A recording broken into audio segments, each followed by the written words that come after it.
Hey you guys, Desolate Magic here, and we've got some nice new spoilers. I got some from Sunday, which was like 5.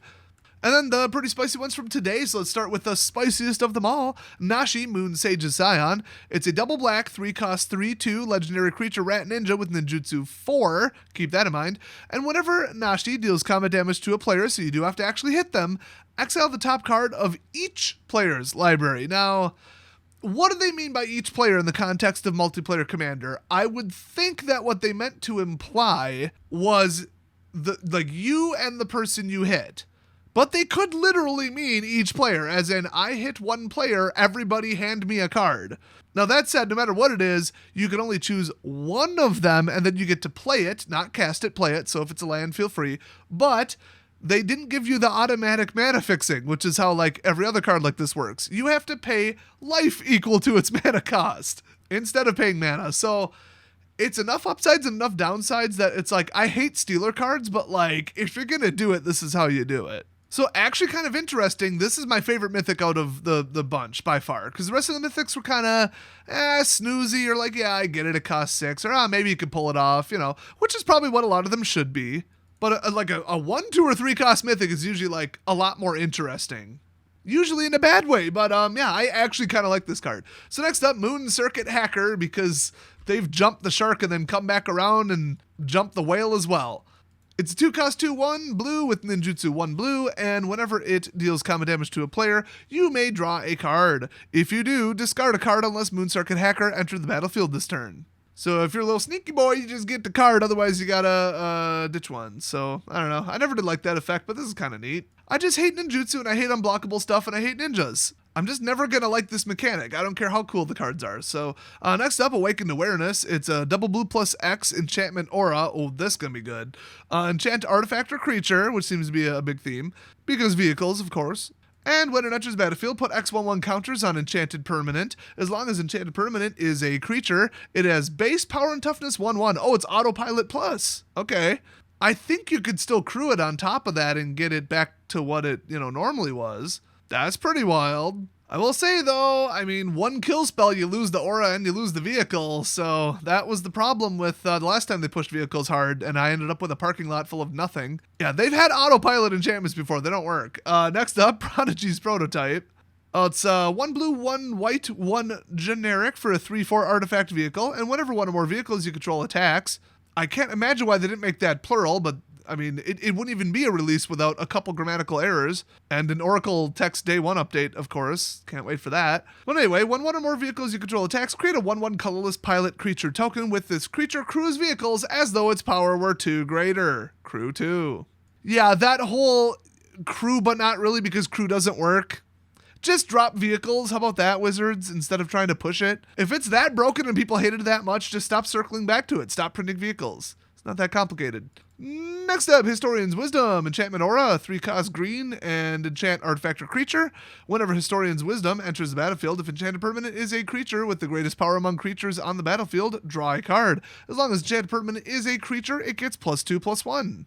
And I think that +2/+1 is like considered simultaneous, so it's part of the assessment. I'm pretty sure about that. Well, this is kind of a weird creature/vehicle booster that replaces itself. I mean, it's kind of a good card, all right. It's probably just more fuel for the how many enchantments are you running and win accordingly deck, which is probably going to be more than one deck. So next up, we got Guardians of Oboro in anime form. Yay! Cringe.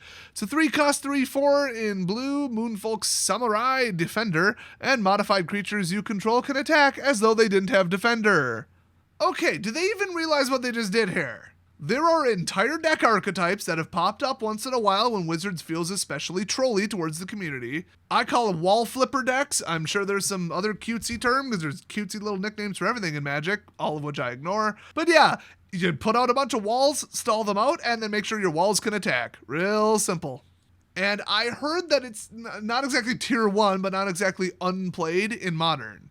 First of all, is a 3/4 for 3 in blue, which is kind of nuts. And then all you need to do is put, I believe it's an aura, equipment, or counter on your walls, and you've just got the deck. It's not even a combo, you just already have it. Now, usually that deck, if I remember correctly, is white-green, at least most recently. But the big wall color is blue, so I feel like it would be 3-color or really selective 2-color if somebody's already running it. But this, I think, might, assuming you can make the modified, take that deck and launch it into the stratosphere. So watch for that in Modern if you play it. Next up, we got Sunblade Samurai in one of the 5 frames. Okay, probably not borderless, probably not extended, probably not soft glow, probably showcase, but they nicknamed showcase something else. It's like a fun puzzle you get to solve every time. So anyway, it's a 5-cost 4/4 human samurai enchantment creature in white with vigilance, and it has channel 2. And yes, I was wrong about channel, I was thinking of evoke. So channel is a little bit less bound than evoke, but they tend to make it work exactly like evoke. Historically, I'm just saying. But it is the more flexible one. So anyway, yeah, you pay 2 generic, nice. Discard Sunblade Samurai and search your library for a basic Plains card, reveal it, put it into your hand, then shuffle, you gain 2 life. I mean, that's nice, but obviously this is just filler. You'd never pay 5 for a 4/4 Vigilance Tribal. I mean, come on. But cards like this, well, you get that in a sealed pool or a draft. Yeah, you can like fix your lands or your land count because you're just not at 5. Otherwise, it's a fairly competent, decent creature that you could strap some crap to and maybe win the game with. So next up, we got, I think it's Hiko, one of the two, with last name Yamazaki. That one I'm pretty sure about. The General. Oh, legendary uncommon. I do believe there was a leak. Well, not Mark Rosewater just said it. I don't know if he called that a leak. That they would have some legendary spillover below the rare slot, which makes sense. Legendaries matter always was Kamigawa's thing. It was the #1 failure of the set, hilariously. But hey, it almost worked for Dominaria, so why not resurrect it and take a second shot at it? I mean, besides the fact that you could do literally anything else and not something that didn't work knowingly the first time. Other than that, but yeah, now you can be that guy showing up to Commander with an uncommon Commander. See how that one goes over anyway. It's a 4-cost 3/3, honk honk, pull the truck into Value Town with trample, which honestly in red, okay. Whenever a samurai or warrior you control attacks alone, which would never happen in Commander, you may cast target artifact card from your graveyard this turn. If you make this your Commander, I am going to slap you. I'm going to reach through the screen and slap you. Okay, artifact, sure. If that said enchantment, I'd be losing it right now because when one of those is gone, like skeletal swarming or worse, I want it to stay gone. That count to 3 win the game. If I blew that up, you damn well better not bring it back from your graveyard. Unfortunately, I'm pretty sure we have a way to bring enchantments back from the graveyard, but that card specifically would not qualify because of how it works. So let's hope we don't see that. Next up, Circuit Mender. It's a 3-cost 2/3 high-tech robot because that's where Magic's at. I swear to God, if this clones itself like Scoot Swarm, I'm going to punch through my monitor. Right through it. You'll never see this video. When Circuit Mender enters the battlefield, you gain 2 life. Oh, it's a 3-cost 2/3, by the way, generic. And then when it leaves the battlefield, draw a card. Oh, this is just a clone of that cat fox thing. Good, now I can stop caring. Next up, Ryu Storm's Edge. It's a red-white because, of course, they're going to push that. 4-cost 3/3 legendary creature, human samurai with first strike. And whenever a samurai or warrior you control attacks alone, they do realize we have a mechanic called that. Anyway, untap it. If it's the first combat phase of the turn, oh no, here we go. There is an additional combat phase after this phase. I hate cloning spells. I super hate cloning permanents. I ultra mega top tier uber hate it when they clone phases. Not only is it a confusing, like, just practical, let's just play this out correctly phase nightmare, but it's completely, stupidly unfair. When they tried this crap in Aaaaaand, people were calling for that card to be banned. It was so annoying. And then, like, it was, exhausted or whatever, but then there was a way to untap it and just, yeah, they probably should have banned it. So you attack alone once, which is like, okay, whatever, I'm probably going to stop it. It's probably going to die. You're probably not even going to do it in the first place. Then second combat phase, you attack with everyone, I guess, in theory. So it's not as bad as like, oh, let's go, everybody coming at your face twice. But as we all know, the only white-red deck that I can even name right now is the stack up 3 to 4 pieces of equipment and just attack in the air, flying, first strike, double strike, ward, everything else. So just one creature swinging by itself might be a little more deadly than you're thinking, and then take that and double it because of all the weirdness with artifacts and enchantments going on in Kamigawa. That said, it's a pretty fast deck and this guy costs 4. So, I'm not exactly worried, but I just don't like this card. Next up, go Shintai of Ancient Wars. It's a 3-cost red 2/2 legendary enchantment creature shrine. That's right, enchantment creature shrine, in case you missed the first spoiler video. So in theory, they might have just accidentally made every changeling into a shrine, unless they specifically edit the rules to say that that is not the case. Oops. But yeah, shrines are pretty much the most obnoxious, non-interactive build-up prison garbage I've ever seen in the historic format on Arena, and I'm sure it's not much better in paper. The oldest shrines from the first Kamigawa are the worst thing I've ever seen. The new ones were just more fuel for the fire, and now we get like 5 more, and they're creatures. So now the shrines can directly attack you. I mean, this is just ridiculous, beyond ridiculous. Historic is ruined forever. That's just a given. You drop 1 more shrine in, it's over. We've already seen 2. And if you think you can blow up shrines quicker than they can bring them out when the blue one says draw a card for every shrine, you are an idiot. Now in Standard, which obviously that blue shrine is not legal in, but we haven't seen the blue one yet, FYI, we don't even have a destroy more than 1 enchantment at a time card, let alone a destroy all enchantments in play card. This enchantment crap is going to be a nightmare when it comes out, an absolute nightmare. And shrines are going to be at the head of it. Okay, right behind white-green life gain enchantment dump. Anyway, this piece of shit is a 2/2 with first strike at the beginning of your end step. You may pay 1. When you do, because if you do would be not presumptuous enough, bare minimum it should say whenever you do, Go Shintai of Ancient Wars deals X damage to target player or planeswalker where X is the number of shrines you control. So at least Shrines now has a win con, instead of just dumping in stuff and pissing people off. By the way, if you haven't caught on yet, they made them also creatures so that they're more easy to blow up. But also it's a backup plan in case you blow up too many shrines. They'll just attack you with the remaining shrines because they'll drop shrine count synergy. So they tried to fix it and actually made it worse, when what they should have done is never printed another shrine ever again and ban all 10 of them from every format. Or 11. Or 12. I don't remember. So next up, Generous Visitor. It's a, you know what? I think it's 13. Anyway. Okay, hold on, Generous Visitor. We're looking this shit up. Oh, they're claiming it's 11, but I'm not sure the Gatherer knows about every single, like, digital only and whatever other bullshit they tried to pull. Okay, Generous Visitor. It's a 1 cost 1/1. With a face like that, you better hippity hoppity the fuck off my property, because I don't care how generous you are, I don't want anything you've got. You creepy doll-faced demon. Bro, a couple years ago, us in Wisconsin, we took this evil clown shit real serious. It would look like Vietnam 2.0 if whatever the f these are started showing up. In fact, for my own safety, before I even read the rest of this creepy card, wow, I need to oil this thing. Anyway, it's a 1/1 spirit, and whenever you cast an enchantment spell, put a 1/1 counter on target creature. I'm going to move on to the next card before this artwork starts moving. So next up, this card just immediately gave me Eligma. There is a lot going on. This is what we in the graphics design field call a little busy. Anyway, it's Satsuke, the Living Lore. I think it's a frame called Soft Glow. Who knows at this point, and who cares? Who even knows what pack any of this shit is in?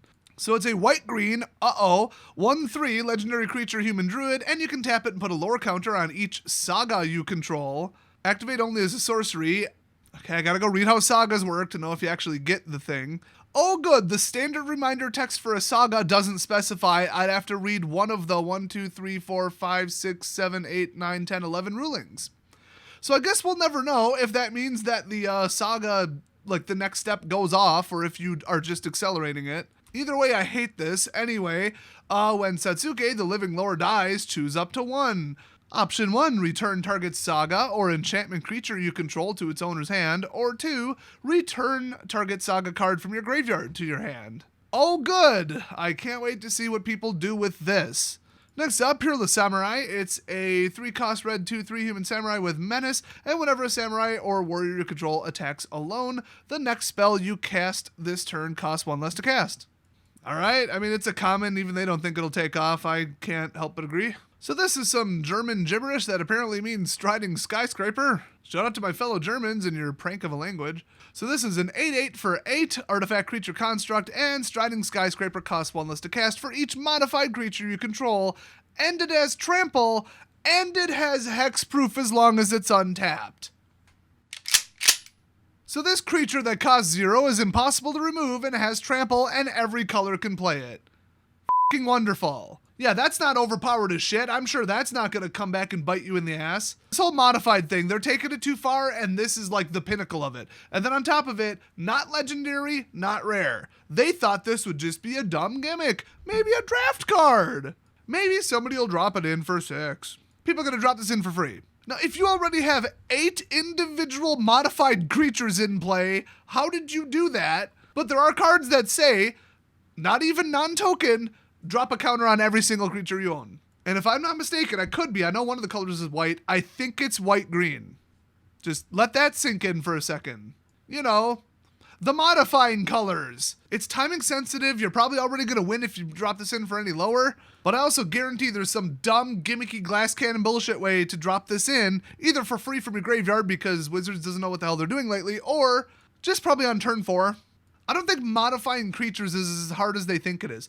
Their whole thinking behind this was, oh, you already invested in an equip cost. You invested in the cost of an artifact. You invested in an aura. Now if it gets destroyed, they get a 2-for-1. You know, basically, a creatures plus auras deck is dead on arrival with the amount of removal they have right now. So they thought, okay, let's do something about it. No, not reprint Bestow. That would be too easy of a cool solution that everybody would like. Let's do this modified nonsense. Yay! And let's extend it to artifacts and counters as well, because those are super uncommon, especially with Luminarch Aspirant in the game. Yeah, this whole set's going to be a disaster, and remember, we have 2 more sets after this before rotation.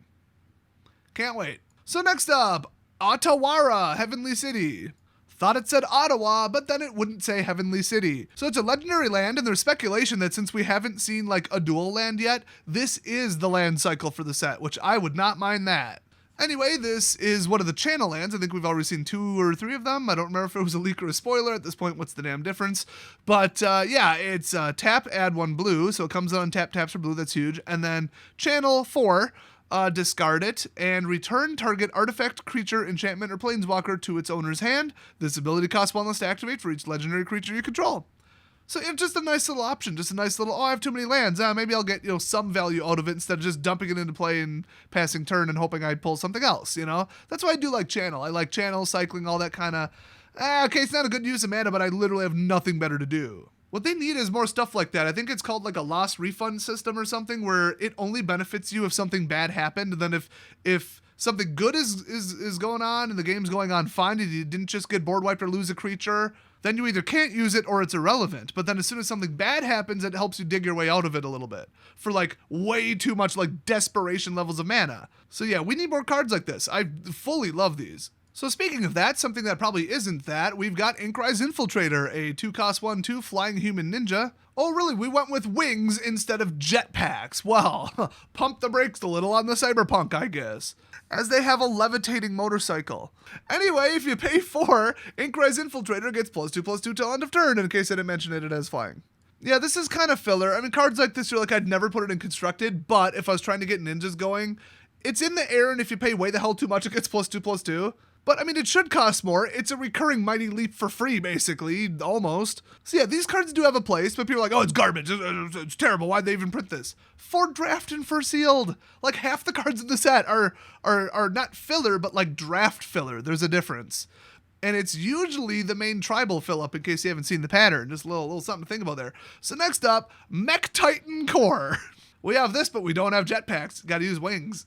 I feel like we've already seen a jetpack in the set, too. I don't know why I'm saying that. Anyway, 2 cost. Holy crap, that's Yu-Gi-Oh! Levels of wording on there, but... Pay 5, exile Mech Titan Core and 4 other artifact creatures and/or vehicles you control. Create Mech Titan, a legendary 10/10 construct artifact creature token with flying, vigilance, trample, lifelink, and haste. That's all colors. When that token leaves the battlefield, return all cards exiled with Mech Titan Core, except Mech Titan Core, to the battlefield tapped under their owner's control. Crew 2. So everything you have in play goes away, and then this comes into play. Yeah, no, you build it into... It's Power Rangers. You take the 5 pieces and build the Mechazord or whatever the fuck it was. Also, it's a 2/4 with Crew 2. So that's a thing. So this plus 4 others, there's the 5, and they have to be vehicles or artifact creatures. This is literally Power Rangers. And then if anything goes wrong, you get a refund. They break apart again, except you lose the core. That's actually kind of hilarious. It's kind of a neat pseudo mechanic. I don't hate it. What I do hate is vehicles and giving every color access to this crap. But Super Ultra Megazord, I think they went a little far here. It has, well, it does have legendary. At least they pulled their head out of their ass quick enough to realize people are going to clone this the second it comes into play.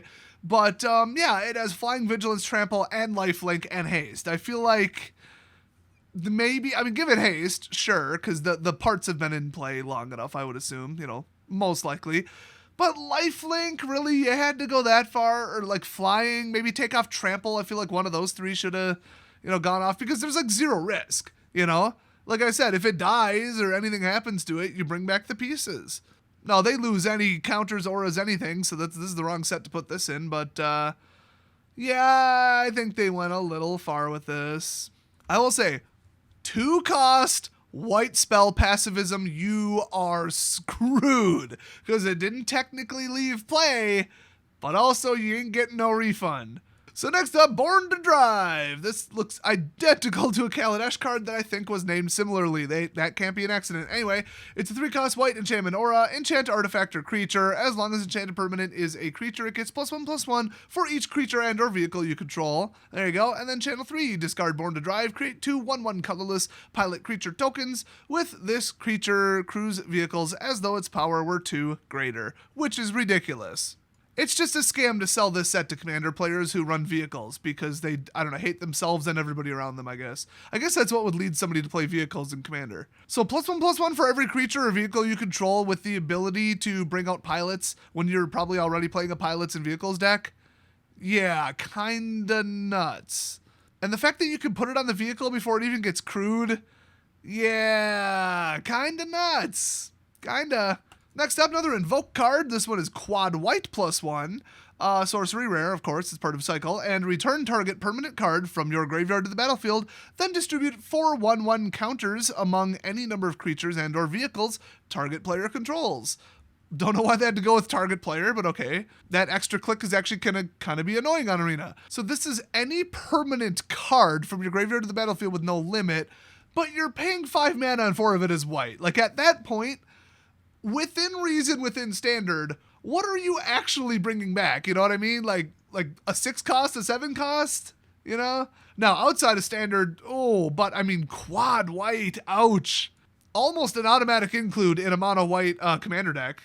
Other than that, I don't know. And so, yeah, it's kind of neat. I mean, the Invoke cards have been kind of just, they are what they are. I don't think they're even printed for standard, to be honest. And I think that's what led to the whole target player thing in case you want to, do some politicking in multiplayer and be like, hey, I'll help you out and, maybe you don't kill me. Now, see, my Commander deck goes the other way. You attack me, I am going to cut your hands off. Aether Spouts, Aetherize, Settle the Wreckage. Yes, I still have the shotgun in my lap. Why? Why the f*** not? This is America, and for the record, honk honk bitches make Canada great again. Next up, it's ya boy, the freaky, the Kiki, Mr. Jeeky, Kiki freaking Jeeky. Or at least something about memories and magic and mirrors and shit. Who knows? I don't even know what year it is. In real life or Kamigawa, but I meant Kamigawa. Uber Eats gave me like a free $20 credit on a $25 meal, so I got $25.01 worth of Chinese food, ate most of it, and now I don't even know what planet I'm on. It's taken all I got to just stay awake for this. Anyway, Mr. Jeeky here starts as a saga, Fable of the Mirror Breaker.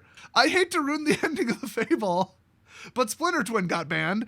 Deservedly, by the way. Forward your hate mail to idon'tgiveashit@gmail.com. So step 1 is create a 2/2 red goblin shaman creature token with whenever this creature attacks. Create a treasure token. Oh good, another dragon enabler. Well, me. Step 2, you may discard up to 2 cards. If you do, draw that many cards. Oh, Kiki's all about the wheels this time instead of the mirrors. And then obviously 3 is exile it and flip it. And it becomes Reflection of Kiki Jeeky.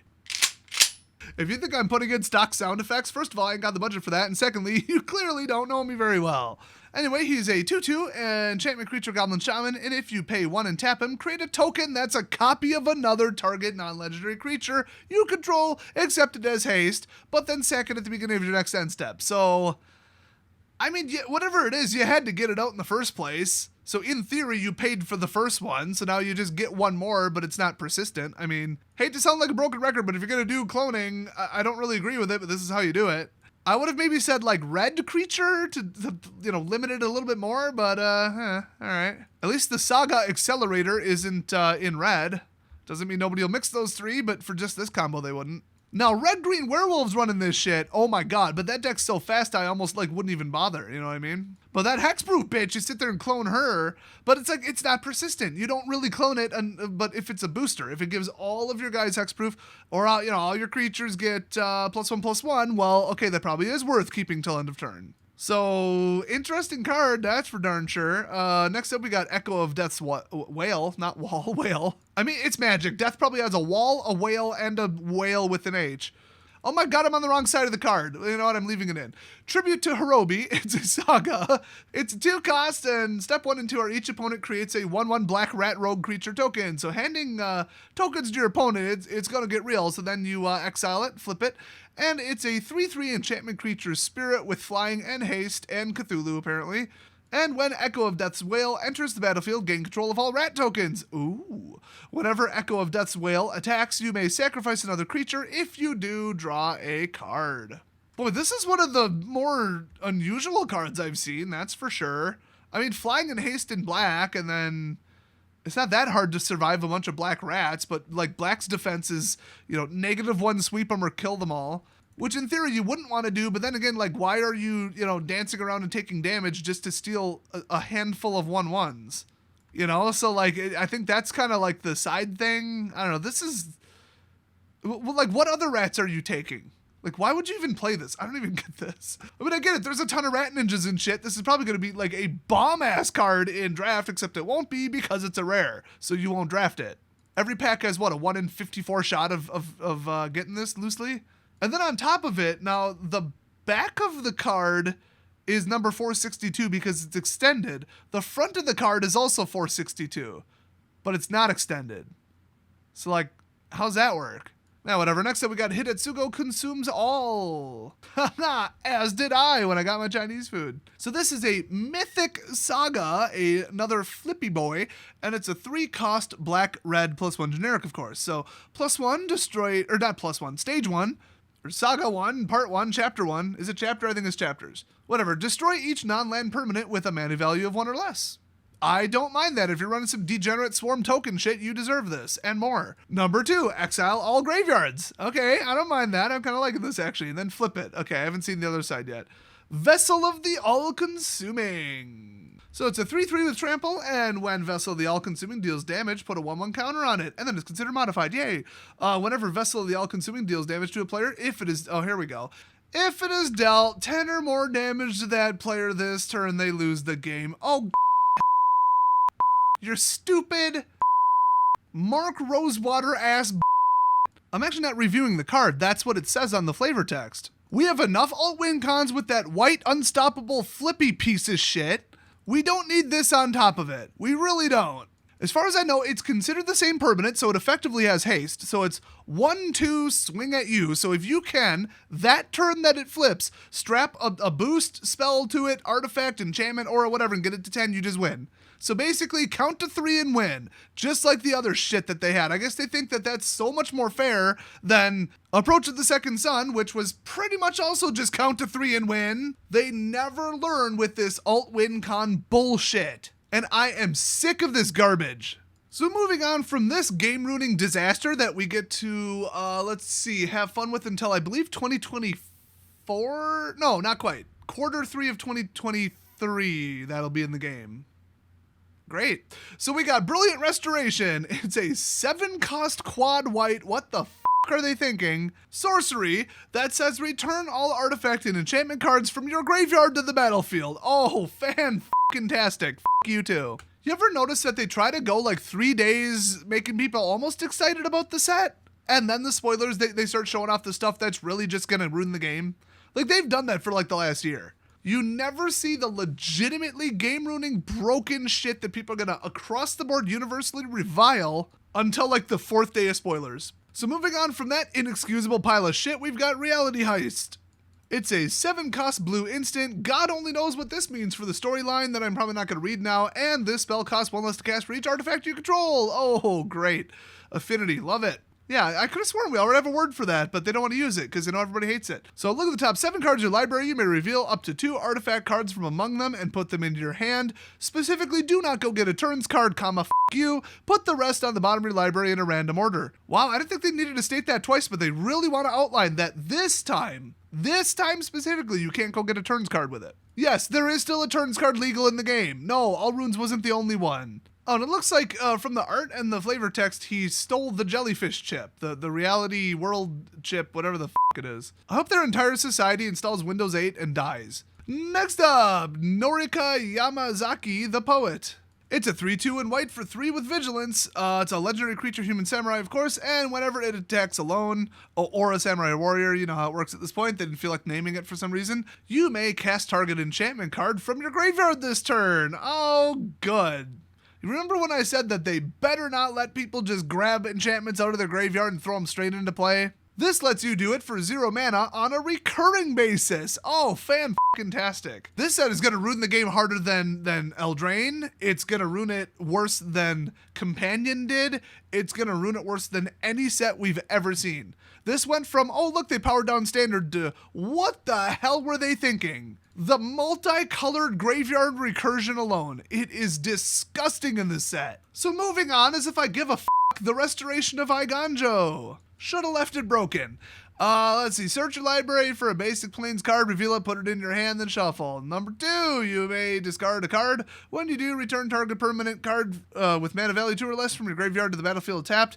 And then number 3, flip it. And then we got a Fox Monk. It's Vigilance 3/4, and whenever it attacks or blocks, create a 1/1 colorless spirit creature token. I kind of zoned out. Don't care what the front said. Let's move on. Enormous Energy Blade. Really? They just called it that. That's what they named it. Okay. So it's a triple cost black artifact equipment, not an equipment creature. Okay. And equipped creature gets +4/+0. Whenever Enormous Energy Blade becomes attached to a creature, tap that creature, and then equip 2. And no dequip.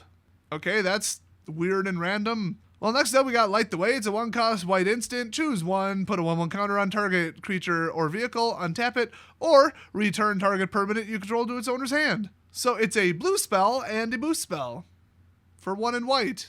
What else did I expect? Next up, God, there's got to be an end to these at some point. The Fall of Lord Kanda. 3-cost white saga, 1, exile target creature an opponent controls with mana value 4 or greater. With all the aura stacks, artifacts, and all this shit, it ain't going to be 4 or greater. I'll tell you that right now. The biggest threat you're going to have to get rid of is going to be 3. So I would not play this. Number 2, each player gains control of all the permanents they own. So in other words, anything you stole goes back. Anything any player stole. And then part 3, flip it, and it is Fragment of Kanda. Well, my Fragment of Kanda don't want none unless you got bans, son. They better ban some shit before this even comes out, let alone the state of things afterwards. Teleportation Circle? That's like a given at this point, let alone 10 of the fucking cards from this shit pile. I honestly cannot believe that it went from kind of okay to this bad in one day. I cannot believe it. So this piece of shit 1/3 is a defender, and when it dies, draw a card, because of course. Next up, Aiganjo Uprising. I assume they're protesting the fact that the bans didn't go far enough. So it's 1 white, 1 red, plus X, sorcery rare. Oh, here we go. Create X 2/2 white samurai creature tokens with vigilance. They gain menace and haste until end of turn, because of course they do. And each opponent creates, wait, we've already seen this card. This was leaked, whatever. Each opponent creates X -1 2/2 white samurai creature tokens with vigilance. So yeah, I already said what I think about this card. It's very complicated. I don't think that offsetting negative came anywhere close to making up for menace and haste. This is just throw mana at the problem and auto win. This card's trash. Next up. Oh, thank God that was the last one. There is no next up, but I'm not going to check if there's more while I was recording and eating chicken.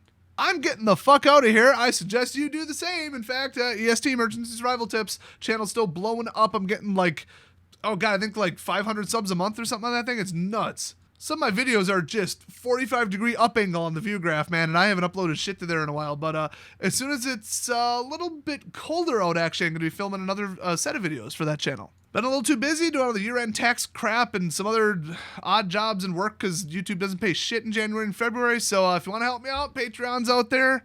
I would really, really, really, really appreciate it. Otherwise, well, just tolerate the, not spoiler videos. What the fuck am I talking about? Sponsored videos. That other SP word.